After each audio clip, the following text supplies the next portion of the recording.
the Tree of Wishes, an Osho story. There was once a man who was obsessed with material things. He had a poor spiritual life and dedicated all his time and energy to only what was right in front of him. One day, the man fell asleep and his spirit began to wander. It didn't make sense that this would happen while he was alive, but there was a mistake in the natural order of things. So his spirit made it to the world beyond this one. Suddenly, the man's spirit reached a place that branched off in many directions. He didn't know which path to take, so he chose the closest one.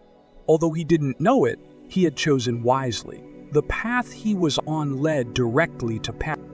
When the man arrived, he was fascinated by everything that he found in the enchanted garden. It was beautiful, but he had no idea that he was in heaven. Consequently, he behaved as if he was in an ordinary place. He walked for a while until he felt tired. He decided to sleep for a while. Without realizing it, he curled up at the foot of one of the wishing trees. Once he was comfortable, he fell into a deep sleep. When he woke up, he thought about how hungry he was. So he said, "I would love to have something delicious to eat. I'm so hungry." To his great amazement, he saw the most delicious foods appear in front of his eye. Without thinking twice about how this could have happened, he started to eat. The only thing on his mind was filling his belly. When he was done eating, he felt thirsty. Then he said out loud, "I would like something to drink. I'm very thirsty." He had barely finished the sentence when the most delicious wines appeared in front of him. He drank them immediately. As soon as he was no longer hungry or thirsty, he realized that what was happening wasn't normal. Osho says that the man started to suspect that something strange was happening. He was afraid. He said, "Am I dreaming or a ghost playing tricks on me?" As soon as he said this, the Tree of Wishes made his words come true. Suddenly, a multitude of ghosts appeared, toying with the man and making fun of him. The man was terrified. Without really thinking, he said, "They're horrible. They'll surely kill me." As you can imagine, the ghost killed him. As silly as Osho's story might seem, it carries an important truth. The story speaks to the magic of words. In one way or another, we attract the things we want.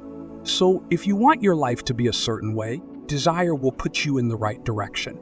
There are other things that come into play, of course, but this is a start. With your words, you shape your conscious and your will. That's why, though it's difficult to believe, you end up getting everything that goes on in your mind. According to Rajneesh Osho, every human being is a Buddha with the capacity for enlightenment, capable of unconditional love and of responding rather than reacting to life. Although the ego usually prevents this, identifying with social conditioning and creating false needs and conflicts and an illusory sense of identity that is nothing but a barrier of dream.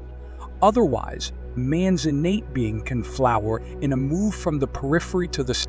Here is the Rajneesh's 10 commandments.